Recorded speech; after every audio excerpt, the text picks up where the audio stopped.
Kadang yang paling menyakitkan bukan saat ditinggalkan, tapi saat kita memutuskan untuk tetap bertahan, tapi tak pernah dianggap ada. Dan ini kisah bagaimana cinta yang dulu indah berubah jadi luka yang tak pernah sembuh, sampai Tuhan mengambil sesuatu yang paling aku sayangi. Sebelum kita lanjut, terima kasih untuk yang sudah mampir. Jangan lupa subscribe agar tidak ketinggalan drama konflik yang terjadi dalam rumah tangga. Dan terima kasih untuk yang sudah subscribe. Saya doakan semoga sehat selalu dan lancar rezekinya. Mari kita lanjut ceritanya. Pagi itu masih sama seperti biasanya. Matahari baru naik setengah, suara ayam tetangga masih bersautan, dan aroma kopi buatan Yudi memenuhi ruang tamu kecil kami. Aku selalu suka pagi seperti itu, sederhana tapi hangat. "Ran, kopinya udah tak taruh di meja ya?" katanya dari dapur, dengan suara setengah serak khas orang baru bangun. Aku hanya tersenyum, melipat baju Dinda yang baru saja kering. "Udah mas, makasih. Nanti jangan lupa, sore kita janji mau ke taman ya. Dinda udah gak sabar," jawabku. Yudi tertawa kecil. Iya, bocah itu dari tadi udah bangun juga. Katanya mau main ayunan sama papa." Suara tawa Dinda dari kamar terdengar nyaring.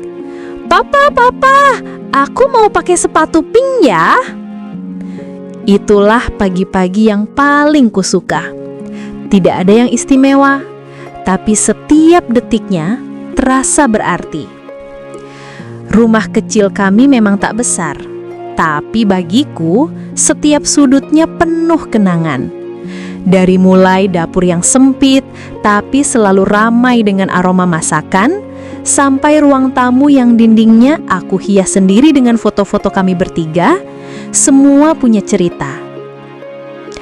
Aku masih ingat betul bagaimana dulu aku dan Yudi memulai semuanya dari nol. Kami bertemu di kantor lama tempat aku dulu bekerja sebagai admin. Waktu itu, Yudi bagian logistik. Orangnya sederhana, tapi ramah dan punya cara bicara yang menenangkan.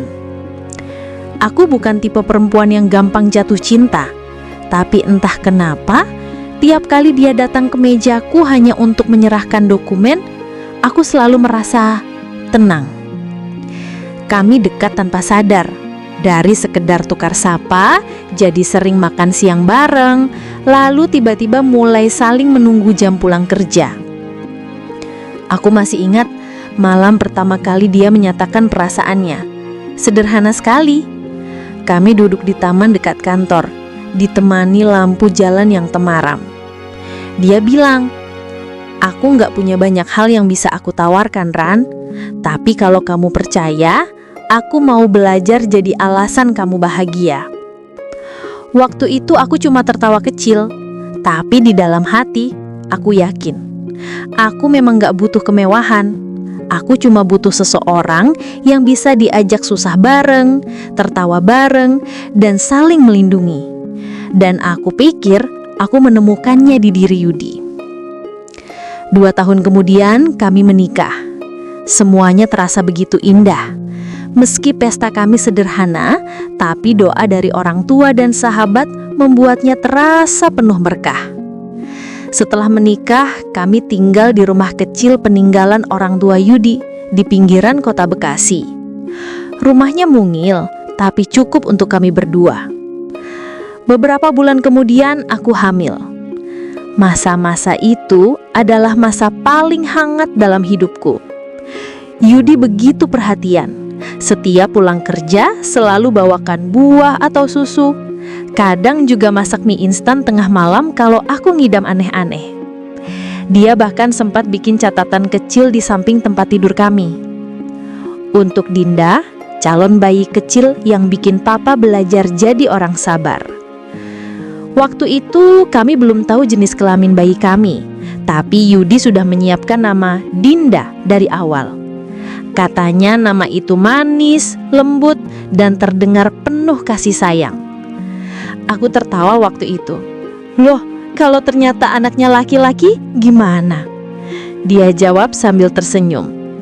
Berarti kita buat Dinda versi 2. Sederhana sekali, tapi aku masih ingat jelas ekspresinya. Tulus, hangat, dan begitu mencintai. Tahun demi tahun berlalu. Dinda lahir dengan sehat. Tangis pertamanya masih terngiang sampai sekarang di telingaku. Aku menangis juga waktu itu, bukan karena sakit melahirkan, tapi karena aku sadar hidupku akhirnya lengkap.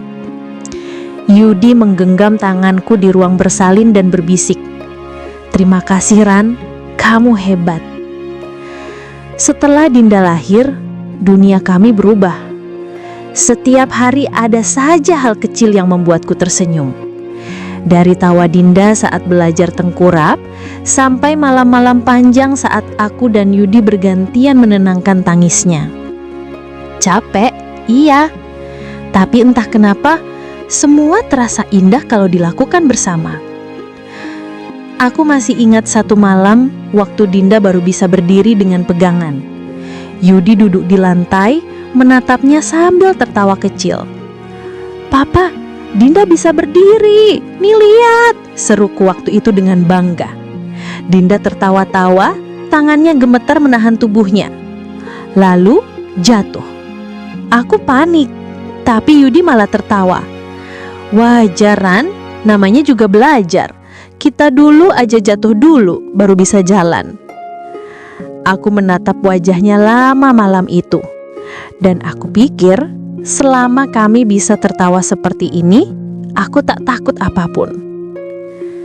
3 tahun pertama pernikahan kami berjalan indah. Kami memang bukan keluarga kaya, tapi cukup. Yudi kerja di kantor distribusi barang. Aku berhenti bekerja untuk fokus mengurus Dinda. Uang memang pas-pasan, tapi Yudi selalu bilang, "Yang penting hati kita cukup Ran, nanti rejeki ngikut." Dan aku percaya. Setiap sore saat Yudi pulang, Dinda selalu berlari kecil ke pintu sambil berteriak, "Papa, Papa!" Lalu Yudi akan mengangkatnya tinggi-tinggi, membuat Dinda tertawa lepas. Itu momen yang selalu membuat hatiku hangat. Kadang setelah Dinda tidur, kami duduk di teras, ngobrol ringan sambil minum teh tentang hal-hal sepele, cicilan rumah, harga beras, atau rencana kecil untuk liburan murah di pantai. Yudi sering bilang, "Nanti kalau Dinda udah SD, aku pengen ajak kalian liburan ke laut. Dinda pasti suka lihat ombak." Dan aku akan menjawab, "Amin Mas, tapi kalaupun gak ke laut, asal kamu gak lembur terus, juga aku udah seneng." Kami tertawa, sederhana sekali bahagianya. Tapi aku masih ingat ada satu momen kecil yang dulu mungkin tak kuanggap penting, tapi sekarang aku sadari itulah awal segalanya, perlahan berubah. Sore itu Yudi pulang lebih cepat dari biasanya. Tapi bukannya langsung bercanda dengan Dinda seperti biasanya, malah terlihat sibuk dengan ponselnya. Aku sempat bertanya ringan, "Kok dari tadi senyum-senyum sendiri Mas? Lagi chatting sama siapa tuh?" Dia tertawa kecil. "Ah enggak, cuma grup kantor, katanya ada yang ngajakin main game bareng." Aku cuma mengangguk waktu itu, gak curiga sama sekali. Aku pikir ya wajar, laki-laki kadang butuh hiburan. Aku bahkan sempat ikut tertawa waktu dia cerita kalau kalah main tebak-tebakan bareng teman-temannya di kantor. Tapi malam itu aku sempat terbangun. Aku lihat Yudi masih menatap ponselnya di ruang tamu. Matanya serius sekali, wajahnya tegang. Aku kira dia lagi kerja lembur, tapi ternyata cuma menatap layar dengan angka-angka yang aku tak paham. Entah kenapa ada perasaan aneh di dadaku malam itu, tapi aku memilih diam. Karena aku pikir mungkin cuma aku yang terlalu sensitif. Hari berganti hari, dan kehidupan kami berjalan seperti biasa. Dinda semakin besar, semakin cerewet, semakin mirip ayahnya. Cerewet tapi manis. Kadang aku menatap mereka berdua dari dapur dan tersenyum dalam hati. Aku beruntung, pikirku waktu itu. Punya suami yang penyayang, anak yang lucu, rumah yang meski kecil tapi selalu hangat. Aku tidak tahu bahwa pelan-pelan sesuatu sedang berubah di balik semua itu. Bahwa di balik tawa Yudi ada beban yang ia sembunyikan. Bahwa di balik kesibukannya ada sesuatu yang perlahan mencuri waktunya dan hatinya. Tapi hari itu belum datang. Hari itu aku masih bisa memeluk Dinda setiap malam tanpa rasa khawatir. Masih bisa mencium aroma kopi buatan Yudi setiap pagi.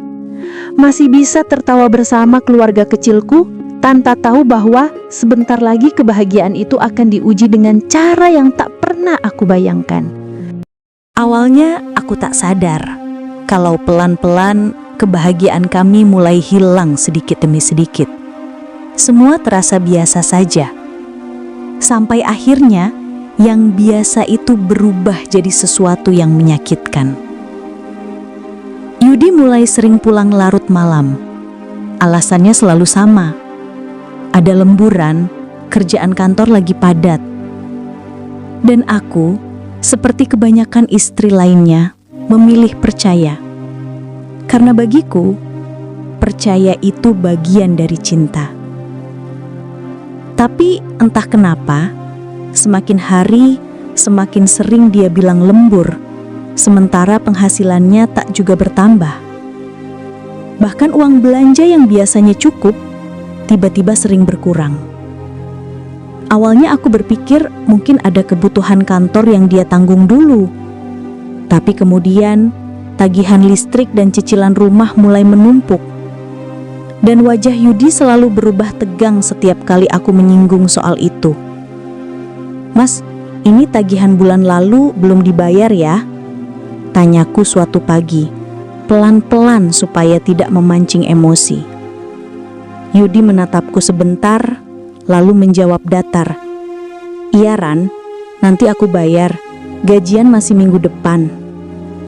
Aku mengangguk pelan, walau sebenarnya heran. Biasanya Yudi sudah menyiapkan uang tagihan sebelum aku sempat mengingatkan.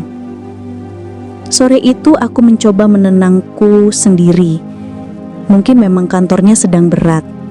Aku tahu Yudi bukan tipe laki-laki pemalas, jadi aku masih mencoba memaklumi. Tapi malam-malam berikutnya mulai terasa berbeda. Aku sering terbangun jam 2 atau 3 dini hari dan mendapati Yudi masih menatap layar ponselnya. Matanya fokus, jarinya cepat sekali menyentuh layar, seperti sedang bermain sesuatu.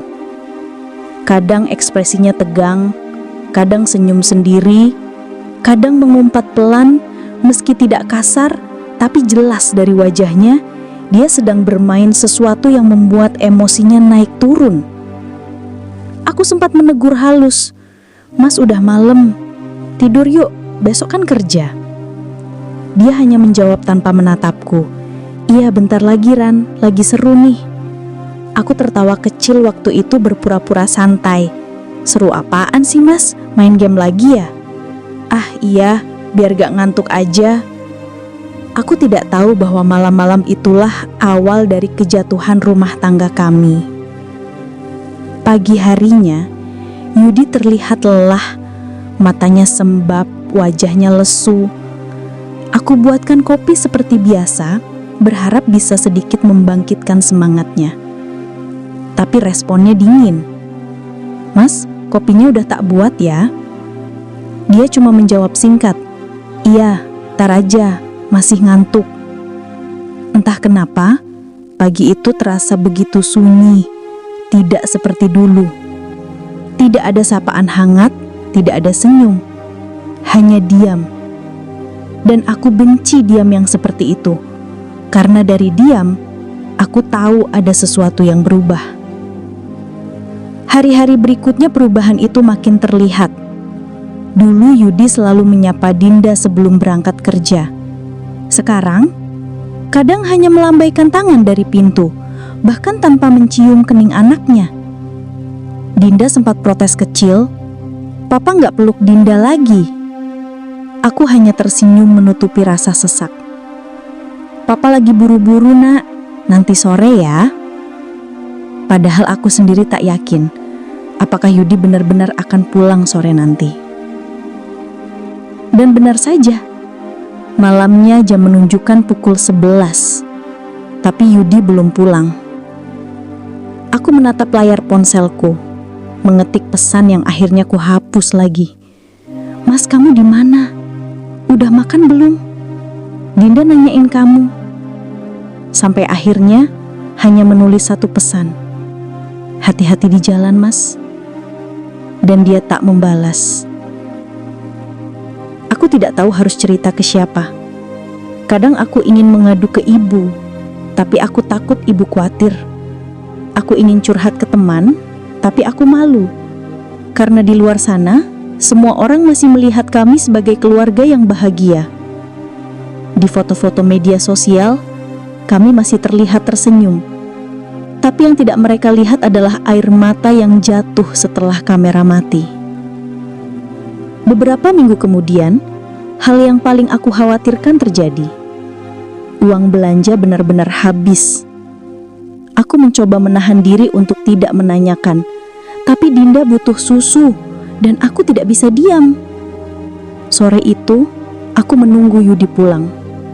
Ketika dia datang, aku langsung bicara pelan, mencoba menahan nada suaraku agar tidak terdengar seperti marah. "Mas, maaf ya, uang belanja kemarin tinggal sedikit. Aku gak bisa beli susu Dinda." Yudi diam. Dia menatapku sebentar, lalu menarik napas panjang. "Iya Ran, aku lagi agak seret. Minggu depan tak ganti ya." Aku mengangguk pelan. Tapi entah kenapa, ekspresi wajahnya tidak seperti orang yang seret, lebih seperti orang yang kalah. Dia duduk di sofa, membuka ponselnya lagi, lalu mengusap wajahnya keras-keras. "Mas, kenapa sih akhir-akhir ini sering kelihatan capek banget sih?" Jawabnya pendek, "Gak apa-apa, cuma stres kerja." Aku tahu dia berbohong, tapi aku juga tahu memaksa seseorang jujur tak selalu menghasilkan kebenaran. Kadang malah luka baru. Jadi aku diam. Aku memilih menunggu.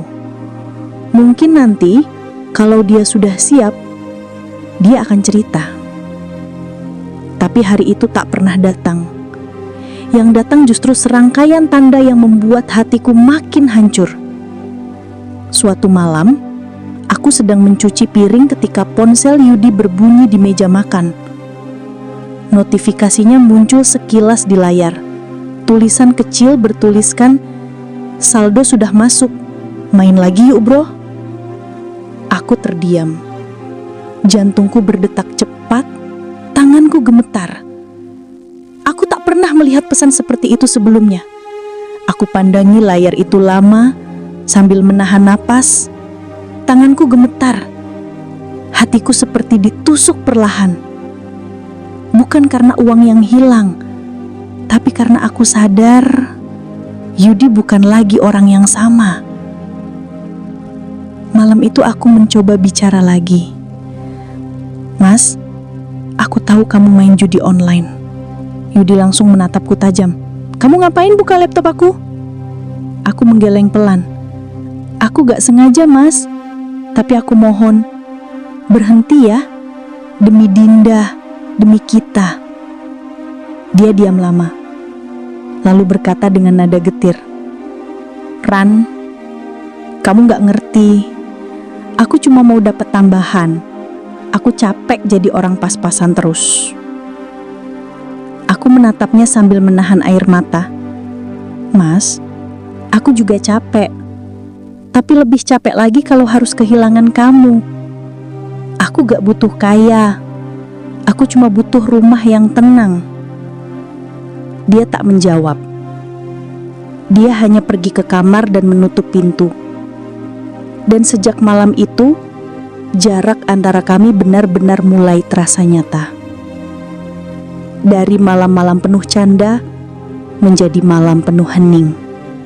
Dari pelukan hangat menjadi punggung dingin yang membelakangi. Dari dua orang yang dulu selalu bicara apa saja, menjadi dua orang asing yang tinggal di rumah yang sama tapi tak lagi mengerti. Kadang, aku masih melihat sisi Yudi yang dulu ketika Dinda memanggil Papa dengan suara ceria.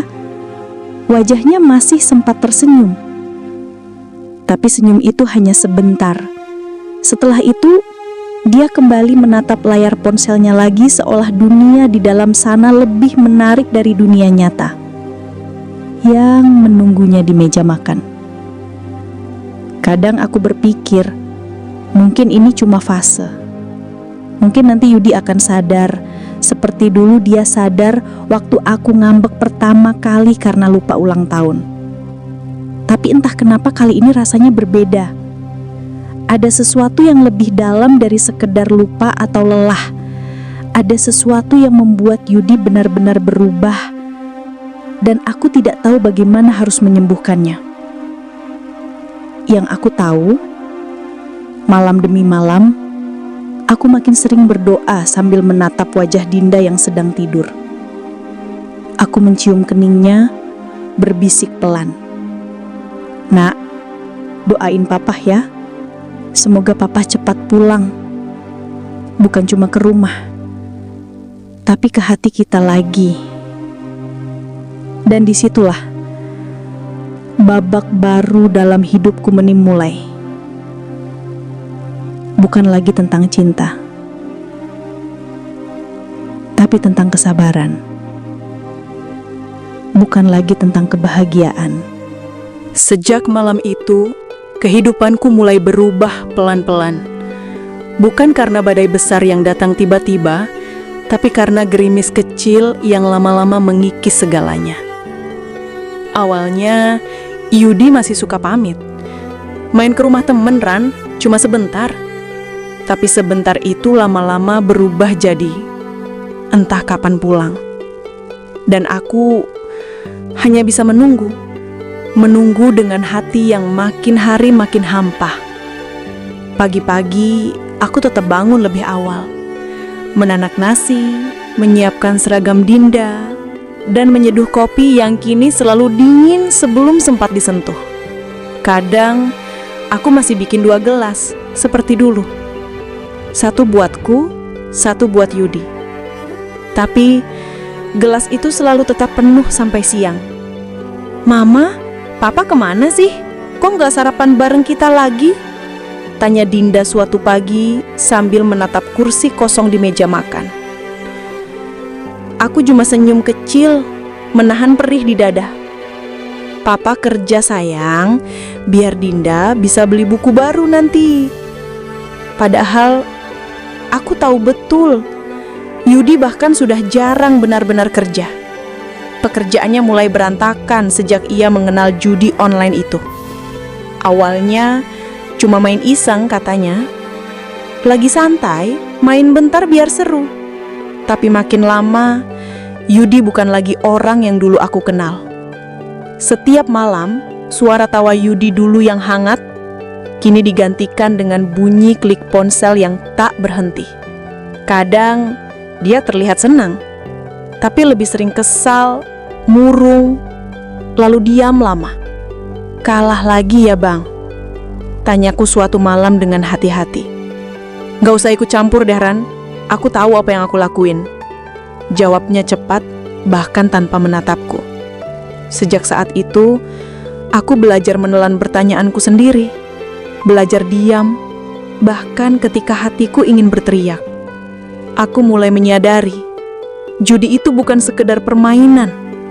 Itu candu yang pelan-pelan memakan habis semua. Waktu, emosi, dan uang. Sampai akhirnya, aku harus mulai berhutang ke warung sebelah hanya buat beli beras. Kadang, aku pura-pura sibuk di dapur biar Dinda nggak tahu kalau lauknya tinggal tempe goreng dingin. Dinda nggak pernah rewel. Ia cuma bilang, yang penting makan sama mama.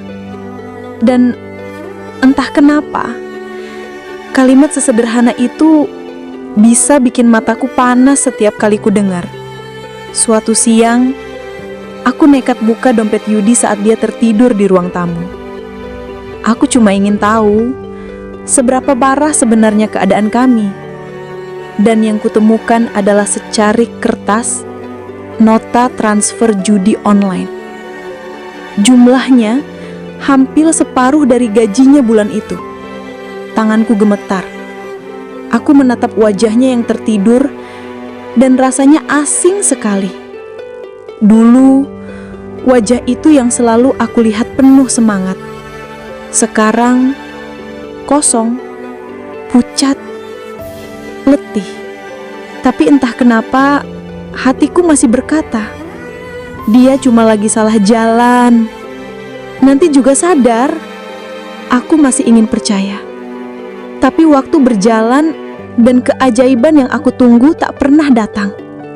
Justru sebaliknya, beberapa minggu kemudian Yudi kehilangan pekerjaannya. Katanya perusahaan lagi efisiensi. Tapi aku tahu alasan sebenarnya bukan itu. Karena aku sempat dengar bisik-bisik tetangga bahwa Yudi sering pinjam uang ke teman kantornya untuk main lagi. Saat ku tanya, Yudi marah. Aku cuma lagi butuh waktu, Ran. Jangan kayak polisi aja nanyain terus. Kalimat itu membekas di kepalaku. Bukan karena keras, tapi karena dingin. Rasanya seperti bicara dengan orang asing, bukan suamiku sendiri. Malam itu, aku menangis diam-diam di dapur. Air mataku jatuh ke piring yang belum sempat dicuci. Aku lelah, tapi aku juga takut. Ya Allah, bisikku pelan. Sampai kapan aku kuat begini? Aku cuma pengen rumah ini damai lagi. Aku cuma pengen Dinda tumbuh di rumah yang utuh. Tapi entah kenapa, doaku malam itu seperti menggantung di udara. Tak ada jawaban, tak ada tanda, hanya keheningan. Hari-hari berikutnya semakin berat. Aku mulai sering melihat Yudi berbohong. Pulang malam tapi bilang dari wawancara kerja. Uang hasil jual motor katanya buat modal usaha kecil. Tapi tak pernah ada usaha yang dimulai. Dan tiap kali aku tanya, jawabannya sama. Udah, jangan ribut terus, Ran. Aku juga lagi pusing. Kalimat itu seperti tembok tinggi yang tak bisa kutembus. Aku ingin menolong, tapi dia bahkan tak mau disentuh. Suatu sore, aku duduk di teras rumah sambil memperhatikan Dinda main boneka. Aku memperhatikan wajahnya yang ceria, rambutnya yang mulai panjang, matanya yang bening. Di balik semua masalah, hanya Dinda satu-satunya alasanku masih bisa tersenyum. "Mah, nanti kalau papa udah kerja lagi, kita bisa jalan-jalan ya?" Katanya polos. Aku hanya mengangguk pelan. "Iya sayang, nanti kalau papa udah kerja lagi." Padahal dalam hati, aku tak tahu apakah hari itu akan pernah datang.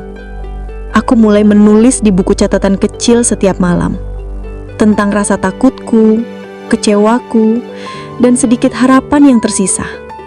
Aku tulis, hari ini Yudi pulang jam 2 malam. Katanya main sama temen. Aku udah berhenti berharap dia berubah cepat. Tapi aku masih sayang. Dan itu yang paling menyakitkan. Kadang aku berpikir, mungkin aku bodoh. Tapi apa salahnya masih berharap pada orang yang dulu pernah janji mau jaga aku seumur hidup? Di luar, suara hujan lagi-lagi turun. Entah kenapa, setiap kali hujan datang, aku selalu merasa waktu berhenti sebentar. Mengingatkanku pada masa-masa dulu, ketika kami masih saling menatap dengan senyum sederhana di bawah atap yang bocor sedikit. Masa di mana cinta kami terasa kuat, bahkan ketika kami tak punya banyak. Sekarang, rumah ini tetap sama, tapi rasanya sudah tak ada lagi. Kami, yang tersisa hanya aku dan Dinda, berusaha bertahan di antara serpihan harapan yang pelan-pelan mulai hilang. Ran, suara Yudi terdengar lirih di pintu malam itu. Aku kalah lagi. Tapi tenang, nanti aku ganti. Aku cuma butuh waktu. Aku menatapnya lama. Mungkin dulu aku akan langsung percaya. Tapi kali ini hatiku diam. Aku cuma menjawab pelan. Aku gak butuh uangnya, Bang. Aku cuma pengen suamiku balik kayak dulu. Dia menunduk, tak berkata apa-apa. Dan malam itu, aku sadar mungkin dia pun sudah tak tahu lagi caranya pulang ke versi dirinya yang dulu. Sejak malam itu, aku berhenti menuntut banyak. Bukan karena pasrah, tapi karena aku lelah menunggu sesuatu yang bahkan dia sendiri tidak tahu bagaimana menemukannya lagi. Aku masih masak tiap pagi, masih menyiapkan kopi, walau tahu gelas itu akan tetap utuh di meja. Masih mencuci baju Yudi yang sering kotor karena perjalanan entah kemana. Dan masih menulis di buku kecilku setiap malam sebelum tidur, mencatat semua rasa yang tak sempat terucap.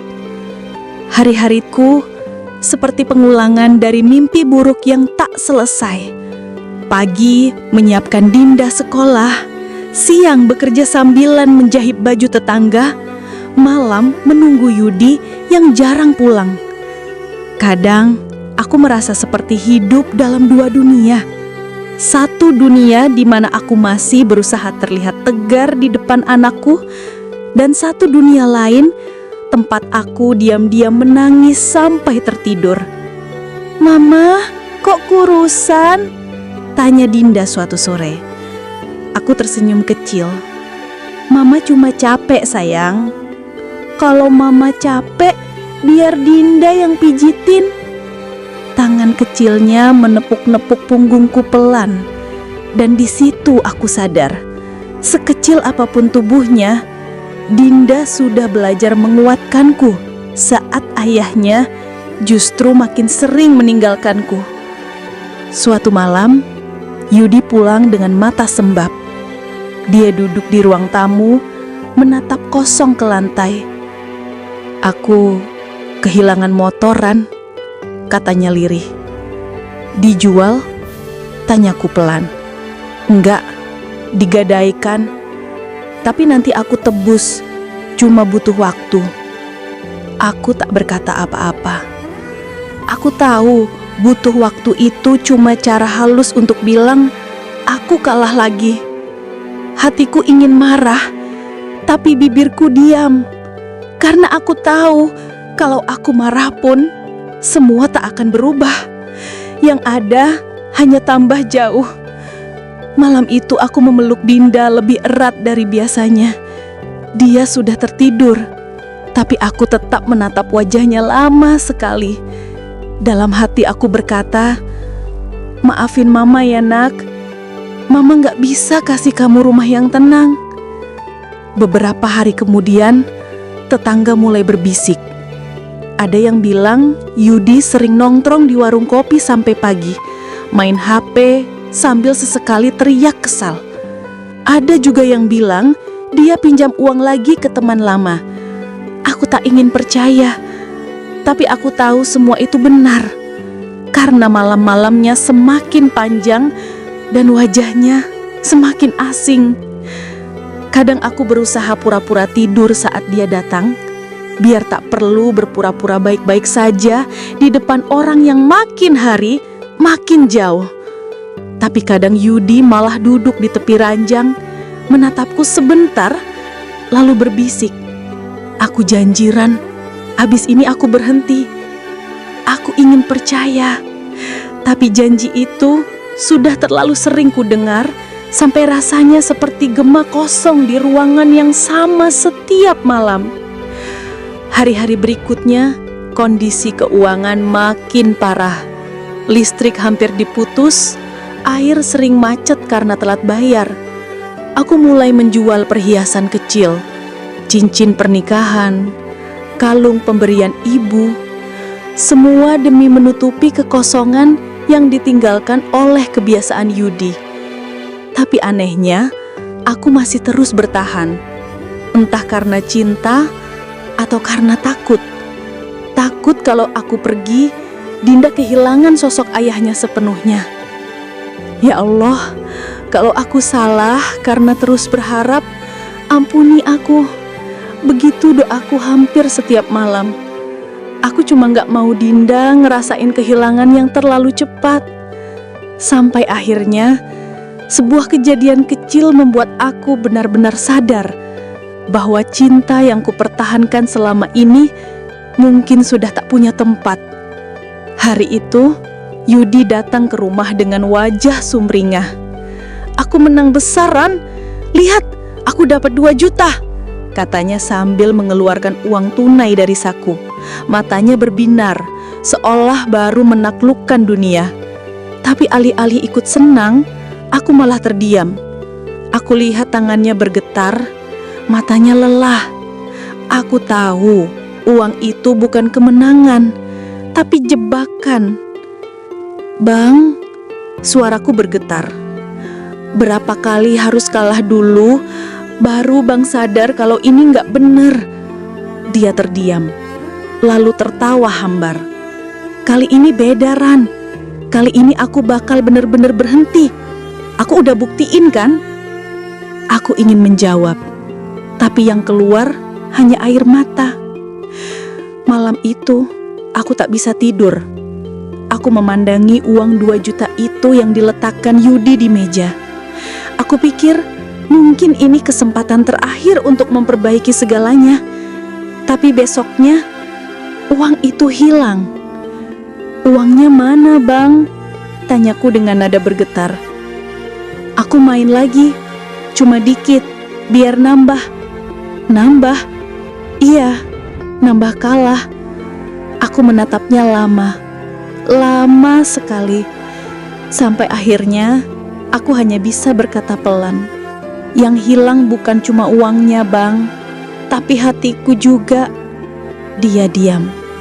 Aku pun diam.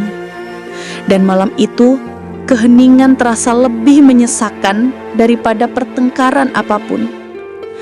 Waktu berjalan, tapi perasaan kami tak pernah pulih. Aku mulai tidur di kamar Dinda, sementara Yudi sering di ruang tamu. Kami masih satu rumah, tapi rasanya seperti 2 orang asing yang kebetulan tinggal di alamat yang sama. "Ma, kenapa Papa jarang ketawa sekarang?" "Papa lagi banyak pikiran, sayang. Dinda juga pengen Papa senyum lagi." Aku mengangguk, menahan air mata. Anak sekecil itu pun tahu rumahnya sedang tidak baik-baik saja. Beberapa minggu kemudian, tubuh Dinda mulai terlihat lemas. Awalnya aku pikir karena capek sekolah, tapi lama-lama wajahnya pucat dan dia sering demam di malam hari. "Mama, badanku anget," katanya suatu malam sambil menggenggam tanganku. Aku tempelkan punggung tanganku ke dahannya. Panas. Aku langsung ambil obat penurun panas, menyelimuti tubuh kecilnya dan duduk di samping kasur. Yudi, dia tak di rumah. Ponselnya tak aktif. Aku mencoba menenangkan diri. "Mungkin cuma kecapean, Ran. Besok pasti sembuh." Tapi di dalam hati ada rasa takut yang tak bisa dijelaskan. Keesokan paginya, Dinda masih demam. Aku telepon Yudi berkali-kali, tak diangkat. Ku coba kirim pesan, tak dibalas. Sampai akhirnya, aku nekat membawa Dinda ke puskesmas sendiri. Dokter bilang harus istirahat dan diperiksa darah kalau demamnya berlanjut. Aku hanya bisa mengangguk, mencoba tegar. Tapi ketika aku keluar dari ruangan itu dan melihat Dinda tertidur di pangkuanku, aku merasa rapuh sekali. Aku merasa benar-benar sendirian di dunia ini. Malam itu, Yudi baru pulang hampir tengah malam. Bajunya kusut, wajahnya lelah. "Kamu kemana aja, Bang? Aku telepon gak diangkat." "Main bentaran? Kenapa sih selalu curiga?" "Dinda sakit, Bang. Cuma demam kan? Ntar juga sembuh." Nada suaranya datar. Aku menatapnya, berharap ia sadar. Tapi yang kulihat cuma laki-laki yang kehilangan arah. Aku menunduk, lalu berbisik pelan. "Aku cuma pengen kamu ada, Bang, bukan cuma pulang." Dan saat kalimat itu keluar, aku tahu ada bagian dari hatiku yang mulai patah, bukan karena marah, tapi karena menyerah. Beberapa hari berikutnya, kondisi Dinda naik turun. Kadang tampak membaik, lalu tiba-tiba demam tinggi lagi. Aku semakin khawatir, tapi Yudi tetap sibuk dengan dunianya sendiri. Aku mulai jarang bicara, mulai jarang berharap, tapi setiap malam aku masih berdoa. "Ya Allah, kalau ini memang ujian, tolong jangan ambil kebahagiaan kecilku yang satu-satunya." Dan di setiap doa itu, aku selalu menyebut nama Dinda, karena cuma dia alasan aku masih bertahan di rumah yang sudah lama tak lagi jadi rumah. Hari itu, langit mendung sejak pagi. Aku baru saja selesai menjemur baju ketika ku dengar suara Dinda dari dalam rumah. Pelan, tapi lirih. "Mama, pusing." Aku berlari masuk. Dinda duduk di lantai, memegangi kepalanya. Wajahnya pucat, keringat dingin menetes di pelipis. Tanganku langsung gemetar. "Sayang, sini baring ya, Mama ambil air dulu." Tapi bahkan sebelum aku kembali dengan air, tubuhnya sudah panas sekali. Matanya sayu, nafasnya berat. Aku panik. Ku peluk tubuh kecil itu erat-erat. "Ya Allah, Dinda, nak, jangan kenapa-kenapa ya." Aku coba hubungi Yudi, nomornya tak aktif lagi. Rasanya semua hal buruk selalu datang bersamaan. Sore itu, aku membawa Dinda ke puskesmas. Hasil pemeriksaan cepat membuat hatiku seolah berhenti berdetak. "Anaknya harus dibawa ke rumah sakit, Bu," kata dokter jaga dengan nada serius. "Trombositnya rendah, sepertinya gejala DBD." Aku terdiam. Semesta seperti berputar cepat di sekelilingku. Aku hanya bisa mengangguk, meski kakiku nyaris tak sanggup berdiri.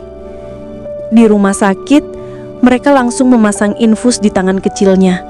Dinda meringis, menahan sakit. "Mama, jangan tinggalin Dinda ya." "Enggak sayang, Mama di sini terus." Aku usap kepalanya, mencoba tegar. Padahal di dalam dada rasanya seperti diiris pelan-pelan. Yudi belum datang. Sudah hampir malam. Aku duduk di kursi plastik di samping ranjang, menatap anakku yang tertidur lemah sambil menahan air mata yang terus ingin jatuh. "Ya Allah," bisikku dalam hati. "Kalau Engkau mau uji aku saja, tapi jangan lewat dia." Sekitar jam 9 malam, Yudi akhirnya datang. Langkahnya terburu, wajahnya kusut, bau rokok dan kopi bercampur. "Kenapa gak kasih kabar dari tadi, Ran?" "Aku udah telepon dari pagi, gak aktif HP-nya." Dia menatap Dinda di ranjang. Sekilas matanya memerah, tapi kemudian kembali menunduk, seolah tak tahu harus berkata apa. "Aku cari uang dulu, Ran, buat biaya." "Uang dari mana lagi, Bang?" tanyaku pelan. Dia diam. Aku tahu jawabannya. Dari tempat yang sama yang dulu membuat kami hancur. Hari-hari di rumah sakit terasa panjang sekali. Setiap malam, aku berdoa di tepi ranjang, memandangi infus yang menetes perlahan, berharap setiap tetesnya bisa membawa harapan baru. Tapi tubuh Dinda makin lemah. Kadang ia membuka mata, tersenyum sedikit, lalu tertidur lagi. "Mama, Dinda mimpi." Mimpi apa sayang? Dinda jalan sama papa dan mama ke taman, terus Dinda terbang. Terbangnya jangan tinggi-tinggi ya, mama takut. Tapi di atas rasanya adem banget, mah. Aku tersenyum, padahal hatiku hancur. Kata adem itu entah kenapa terasa seperti pertanda. Tapi aku menepis pikiran buruk itu. Aku masih ingin percaya Dinda akan sembuh. Yudi jarang di rumah sakit. Kadang datang sebentar, lalu pergi lagi dengan alasan cari uang. Padahal aku tahu sebagian besar waktunya dihabiskan di warung kopi atau tempat permainan itu lagi. Suatu sore, aku lihat dia datang dengan mata sayu dan jaket lusuh. "Ran, aku kalah lagi," katanya tanpa berani menatapku. Aku hanya diam, tak lagi punya tenaga untuk marah. Aku cuma pengen bantu, tapi kenapa selalu salah, Ran? Mungkin karena abang belum berhenti ngelakuin yang salah. Dia menatapku lama, lalu menunduk, dan untuk pertama kalinya aku lihat dia benar-benar menangis. "Aku capek, Ran. Aku juga capek, Bang," jawabku pelan. "Kita sama-sama hancur, tapi tak tahu bagaimana memperbaikinya." Malam itu, Dinda kembali demam tinggi. Aku panggil perawat, dokter datang, mereka mendanti cairan infus dan menenangkan aku agar tidak panik. Tapi hatiku sudah tak tenang lagi. Tangannya hangat, tapi dingin di ujung jari. Bibirnya kering, tapi ia masih mencoba berbicara. "Mama, Dinda pengen pulang." "Nanti ya sayang, kalau udah sembuh kita pulang. Tapi mama jangan sedih terus ya." Aku tak bisa jawab. Air mataku jatuh ke tangannya. Aku genggam lebih erat, seolah bisa menahannya tetap di dunia ini. "Dinda kuat kan? Mama udah janji kita mau beli es krim bareng nanti." "Iya ma," katanya lemah. "Dinda janji." Lalu matanya terpejam lagi. Pagi harinya, dokter memanggilku keluar ruangan. "Bu, kondisi anak ibu agak kritis. Kami akan pindahkan ke ruang ICU." Aku membeku. "Kritis? Kami akan berusaha semaksimal mungkin. Tapi mohon ibu siapkan diri ya." Dunia runtuh seketika. Langit di luar jendela terasa kelabu. Udara seolah menolak masuk ke paru-paruku. Aku ingin berteriak, tapi suaraku hilang. Di depan ruang ICU aku duduk menunggu. Yudi belum datang lagi. Aku kirim pesan, tak dibalas. Aku menelpon, tak diangkat. Tanganku menggenggam tas kecil berisi baju Dinda, boneka kelincinya, dan selembar foto kecil kami bertiga di taman. Satu-satunya foto keluarga yang masih tersisa. Aku peluk erat-erat, seolah itu bisa mengembalikan waktu. "Ya Allah, aku gak minta banyak, aku gak minta kaya, gak minta bahagia. Aku cuma minta, jangan ambil dia." Waktu berjalan lambat. Setiap detik terasa seperti 1000 tahun. Sampai akhirnya pintu ICU terbuka. Dokter keluar. Wajahnya datar. Tapi dari cara dia menatapku, aku tahu segalanya. "Kami sudah berusaha, Bu." Dunia berhenti. Suara di sekeliling menghilang. Hanya jantungku yang terasa berdetak cepat, lalu kosong. "Tidak, tidak dok, tolong." Aku berlari masuk ke dalam. Tubuh Dinda terbaring diam dengan selang di hidung dan alat yang sudah dimatikan. Aku peluk tubuh kecil itu, mengguncangnya. "Dinda, bangun sayang. Mama di sini. Dinda bangun nak. Jangan tinggalin mama." Tapi tak ada jawaban. Tak ada gerakan. Hanya keheningan. Suara tangisku pecah. Suara yang selama ini aku tahan akhirnya keluar seperti pecahan kaca yang tak bisa disatukan lagi. Beberapa menit kemudian, Yudi datang tergesa-gesa. Dia berhenti di depan pintu, melihat tubuh Dinda di pelukanku, dan untuk pertama kalinya aku lihat dia benar-benar hancur. Dia jatuh berlutut di lantai, menutup wajahnya, menangis keras-keras. "Ran, kenapa nggak tunggu aku, Yud? Yudi, aku udah telepon dari tadi. Aku di jalan, aku mau bawa uang buat biaya." "Buat apa uangnya, Yud? Anak kita udah gak butuh uang lagi." Kalimat itu keluar begitu saja, lembut tapi menampar. Yudi terdiam, dan kami berdua menangis dalam diam di sisi tubuh kecil yang kini tenang untuk selamanya. Pemakaman Dinda sederhana. Beberapa tetangga datang membantu sebisanya. Aku duduk di dekat musara, menggenggam segenggam tanah yang menutupi tubuh kecil itu. Langit sore itu mendung, tapi tak ada hujan. Yudi berdiri di kejauhan, wajahnya kosong, matanya bengkak. Kita tak banyak bicara, karena tak ada kata yang bisa menjelaskan kehilangan sebesar ini. Setelah semua selesai, aku hanya bisa menatap makam kecil itu sambil berbisik, "Tidurlah sayang, Mama janji gak akan nangis terus." Tapi air mata tetap jatuh, karena bagaimana bisa berhenti menangis kalau satu-satunya alasan untuk tersenyum sudah pergi. Hari-hari setelah itu terasa hampa. Rumah kami sunyi, tak ada suara tawa Dinda, tak ada langkah kecilnya yang biasanya berlarian ke arahku setiap sore. Yang tersisa cuma keheningan dan bayangan masa lalu. Yudi makin jarang di rumah. Kadang pulang tengah malam, kadang tidak sama sekali. Aku tahu dia masih tenggelam dalam rasa bersalahnya. Tapi aku juga tahu aku tidak bisa menunggunya lagi. Suatu malam, aku duduk di kamar Dinda. Masih ada bonekanya di pojok ranjang, buku gambar, dan satu selimut kecil yang belum ku berani lipat. Aku memandangi semuanya lama sekali, sampai akhirnya aku menulis surat kecil di buku harian yang dulu sering kugunakan. Ya Allah, kalau memang semua ini bagian dari rencanamu, aku terima. Tapi tolong beri aku kekuatan untuk berdiri lagi.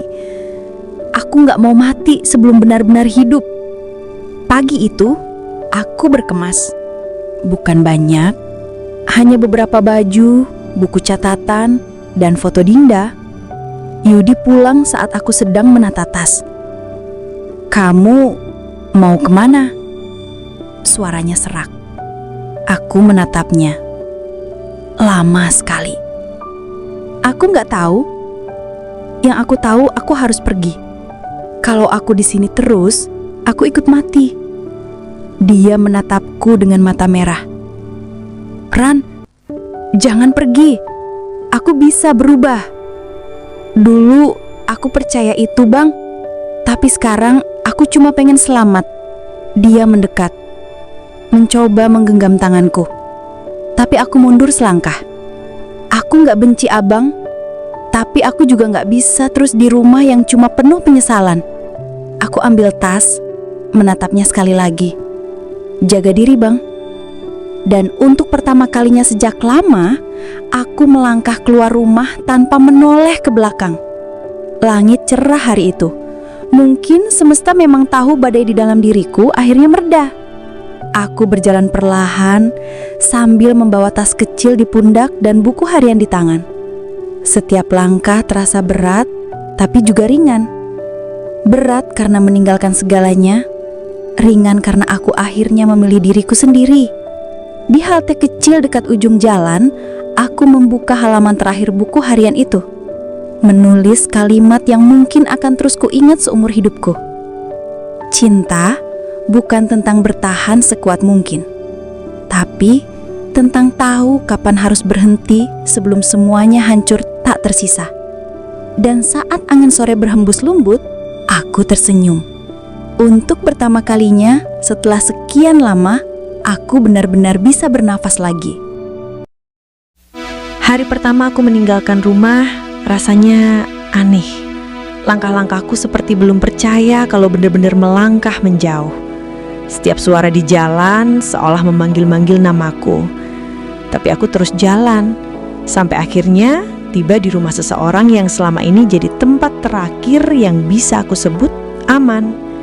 Kakakku, Sari. Dia menatapku dari balik pintu dengan wajah terkejut dan mata yang langsung berkaca. "Rani? Astaga, kamu kenapa, Dit?" Aku cuma memeluknya erat. Tidak ada kata yang keluar. Hanya tangis yang sudah lama aku tahan akhirnya pecah di pelukannya. Sari tidak banyak bertanya. Dia hanya menepuk-nepuk punggungku pelan, seperti dulu waktu kami masih kecil dan aku sering pulang menangis karena jatuh dari sepeda. "Sudah, sini masuk dulu. Nanti cerita pelan-pelan ya." Beberapa hari pertama aku di rumahnya, aku lebih banyak diam. Sari memakluminya. Dia tahu luka yang kutanggung bukan luka yang bisa sembuh dengan cepat. Setiap pagi, dia menyiapkan teh hangat di meja makan dan meninggalkannya di situ. Tanpa bertanya, tanpa memaksa bicara. Kadang aku hanya duduk menatap uap teh yang perlahan hilang, seperti menatap sisa hidupku yang ikut memudar. Malam-malam terasa panjang.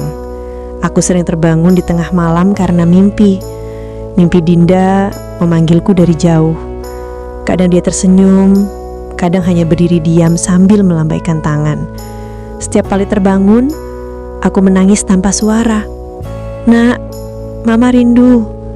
Tapi Mama tahu kamu sudah bahagia di sana." Beberapa minggu kemudian, aku mulai memberanikan diri keluar rumah. Sekedar membantu Sari belanja ke warung atau berjalan di sekitar kompleks. Sinar matahari mulai terasa hangat lagi di kulitku.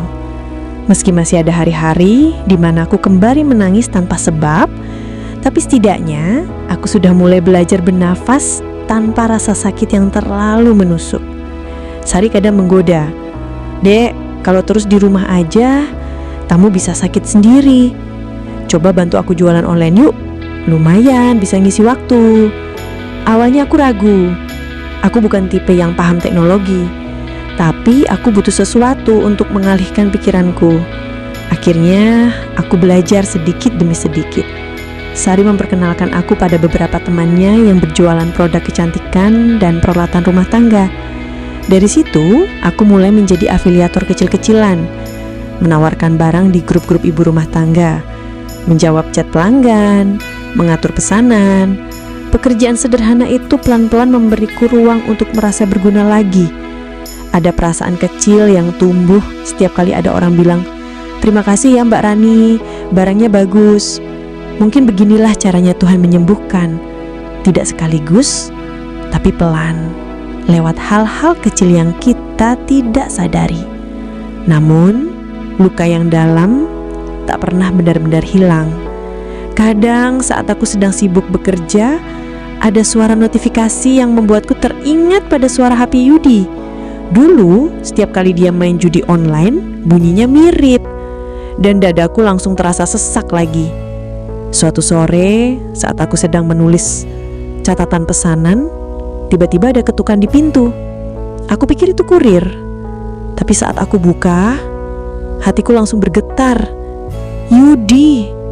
Dia berdiri di depan pintu, kurus, wajahnya kusam, matanya sayu seperti orang yang tidak tidur berhari-hari. Di tangannya ada kantong plastik berisi bunga melati dan selembar foto kecil.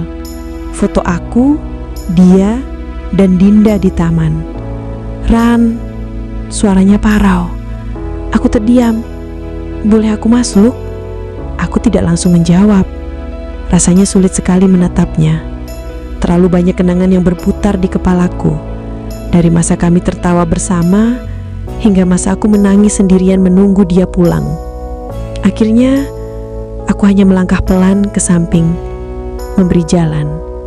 Dia masuk, duduk di kursi ruang tamu, menunduk. Suasana hening beberapa menit. Hanya suara detak jam dinding. Aku datang bukan buat nyalain siapa-siapa. Aku cuma pengen bilang, aku nyesel. Aku nyesel banget. Aku mendalan ludah. Tanganku bergetar di pangkuan. "Sekarang, kamu baru nyesel bang? Setelah semuanya hilang?" Dia tatapku dengan mata berkaca. Aku tahu aku telat, tapi aku nggak tahu caranya minta maaf. Aku cuma pengen kamu tahu, aku nggak pernah berhenti mikirin Dinda dan kamu. Aku menunduk, air mataku jatuh tanpa bisa kutahan. Aku juga nggak pernah berhenti mikirin dia, Bang. Tapi yang kamu lakuin nggak akan bisa dibenerin cuma dengan kata maaf. Dia terisak, memegang kepalanya. Aku kehilangan segalanya, Ran. Uang, kerjaan, anak, dan kamu. Kamu kehilangan semua itu bukan karena nasib, Bang, tapi karena pilihanmu sendiri. Yudi menatapku lagi. Tatapan itu, tatapan seseorang yang benar-benar hancur. Dan jujur, di dalam hatiku masih ada sedikit iba. Tapi aku juga tahu, kalau aku biarkan dia dekat lagi, luka ini gak akan pernah sembuh. Aku menarik napas panjang. Bang, aku mohon, pergi dulu dari hidupku. Aku butuh tenang. Aku butuh sembuh. Ran, jangan gitu. Aku gak tahu harus kemana lagi. Kamu harus cari jalanmu sendiri. Aku udah lelah jadi penolong di hidup orang yang gak mau menolong dirinya sendiri. Dia terdiam, lalu berdiri, memandangi aku lama sekali. Aku ngerti, mungkin ini memang harga dari semua salahku. Dia meletakkan bunga melati dan foto di meja. Buat Dinda, kalau kamu kangen, bisa taruh di dekat fotonya. Aku hanya diam, menunduk, tak sanggup lagi menatapnya. Sampai akhirnya dia berjalan keluar tanpa kata perpisahan. Suara langkahnya di teras perlahan menjauh, dan pintu kembali tertutup, menyisakan keheningan yang menggema. Malamnya, aku duduk sendirian di teras menatap bintang. Bunga melati di meja kupindahkan di samping foto Dinda. Aromanya lembut, menenangkan, tapi juga menyakitkan. Nak, papa kamu datang hari ini. Dia minta maaf, tapi mama belum siap maafin. Mama masih luka. Tapi nanti, kalau waktunya tiba, mama bakal coba. Aku tersenyum kecil, meski air mata kembali jatuh. Ada sesuatu yang berubah di dalam diriku malam itu. Bukan kemarahan, bukan dendam, tapi semacam penerimaan bahwa tidak semua luka harus disembuhkan hari ini juga. Kadang cukup dengan mengakuinya, itu sudah langkah awal menuju sembuh. Hari-hari berikutnya berjalan pelan. Aku mulai terbiasa dengan rutinitas baru. Bangun pagi, berdoa, menyiapkan sarapan untukku dan Sari, lalu bekerja di depan laptop. Pesanan online makin banyak, dan aku mulai belajar bersyukur untuk hal-hal kecil seperti notifikasi pesanan masuk. Setiap sore, aku berjalan ke taman kecil dekat rumah, tempat di mana dulu aku sering duduk dengan Dinda waktu kecil.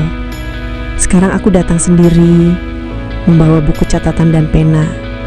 Aku mulai menulis, bukan cerita panjang, hanya potongan kalimat sederhana tentang rindu, tentang kehilangan, tentang hidup yang terus berjalan.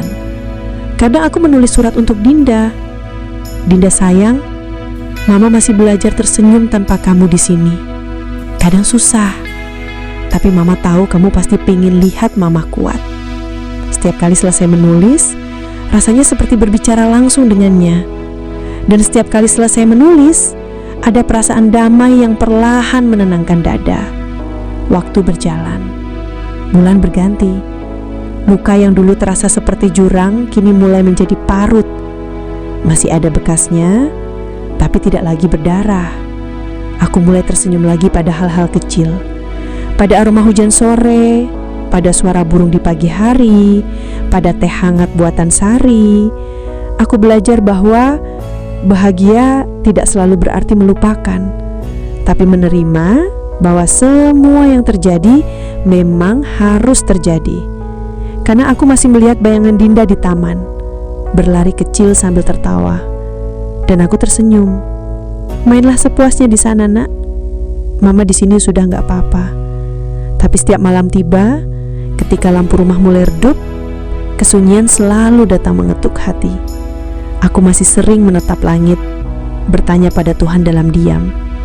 Apa aku sudah cukup kuat ya untuk benar-benar memaafkan semuanya? Tak ada jawaban, hanya hembusan angin lembut yang menyentuh wajahku. Mungkin itu cara Tuhan bilang, belum, tapi kamu sedang menuju ke sana. Beberapa bulan sudah berlalu sejak aku tinggal bersama Sari. Rutinitasku mulai stabil. Pagi hari aku bantu menyiapkan sarapan, lalu mulai bekerja di depan laptop. Kadang ada pelanggan yang cerewet, kadang pesanan terlambat. Tapi entah kenapa, aku mulai bisa menertawakannya. Sore hari, aku sering duduk di halaman rumah bersama Sari.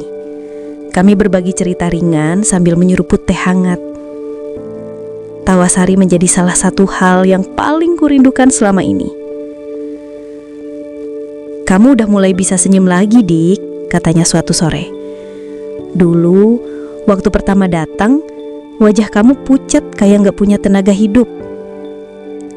Aku tersenyum kecil, menatap langit yang mulai oranye. Mungkin karena dulu, aku cuma mau bertahan, Kak. Sekarang, aku mulai pengen hidup lagi. Sari menatapku lama, lalu memeluk pelan bahuku. Suatu hari di bulan ke-7, aku tinggal di rumah Sari. Aku menerima pesan singkat dari nomor tak dikenal. Awalnya aku pikir pesan promosi, tapi setelah ku buka, jantungku berdegup kencang. "Rani, ini aku, Yudi. Aku cuma mau bilang, aku udah pergi dari kota ini. Aku mau mulai hidup baru di tempat lain. Makasih udah ngizinin aku minta maaf waktu itu. Aku gak akan ganggu kamu lagi. Aku doain kamu bahagia, meski bukan sama aku." Pesan itu singkat, tapi lama sekali aku menatapnya. Ada rasa sedih, tapi juga lega. Seperti satu bab dalam hidupku akhirnya benar-benar ditutup dengan tanda titik bukan koma. Aku tidak membalas pesan itu. Aku hanya menatap layar HP sambil tersenyum samar. "Selamat jalan, Bang. Semoga kamu juga bisa sembuh. Seperti aku yang sedang berusaha sembuh." Lalu aku hapus pesannya. Bukan karena ingin melupakan, tapi karena kali ini aku ingin benar-benar menata halaman baru. Waktu terus berjalan, dan perlahan kehidupan yang tenang menjadi teman yang akrab. Aku sudah tidak lagi dihantui mimpi buruk tentang Dinda. Kalaupun mimpi itu datang, kini bentuknya berbeda. Dinda biasanya tersenyum. Kadang dia datang membawa bunga kecil, kadang cuma duduk di padang rumput. Dan setiap kali aku terbangun, hatiku terasa damai. "Mama, udah gak perlu nangis lagi ya. Dinda udah bahagia. Mungkin itu hanya imajinasiku.